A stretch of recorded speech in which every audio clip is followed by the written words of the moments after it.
vous ai fait une passe D. Vous allez passer pour les meilleurs chercheurs du monde.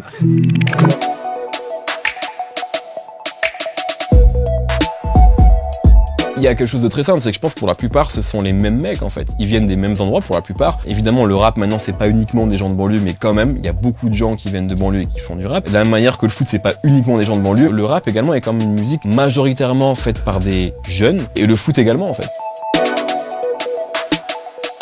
J'ai pas une anecdote sur une amitié, mais j'ai un regret. Il y avait un clip d'un rappeur qui s'appelle Zesso et qui avait invité Jérémy Ménez dans son clip. Sauf que le clip, je crois, est introuvable aujourd'hui. Si vous le retrouvez, Combini, vous êtes vraiment les meilleurs. Deux doigts sur le stylo, c'est comme le doigt sur la gâchette. Il y avait, je crois, des armes en fait dans le clip. Et c'est l'époque où Jérémy Ménez était au PSG. Et voilà, les mecs ont pas apprécié, je pense, que Jérémy Ménez s'affiche dans un clip comme ça. Retrouvez-moi ce clip, s'il vous plaît. La mission est pour vous. Les concurrents ont tout craqué, l'heure du crack pour les faire craquer.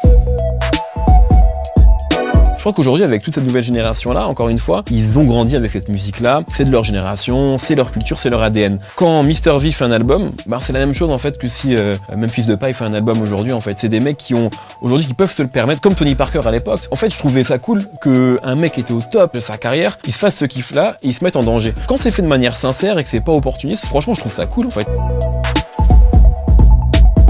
Je pense qu'Anelka aurait pu devenir le meilleur rappeur français, j'en suis persuadé. Dans une vibe ambianceur, afro-trap, etc. Évidemment Kimpembe.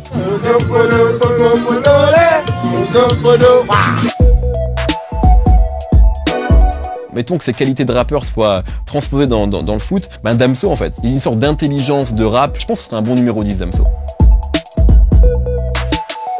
Cette meuf était forte sur l'homme comme Valérien Ismaël. Galérien il paraît, on m'a dit que cette meuf était forte sur l'homme comme Valérien Ismaël. C'est une bête de punchline, une bête de vanne aussi, et surtout une très bonne référence à Valérien Ismaël qui est quand même fini au Bayern de Munich de mémoire.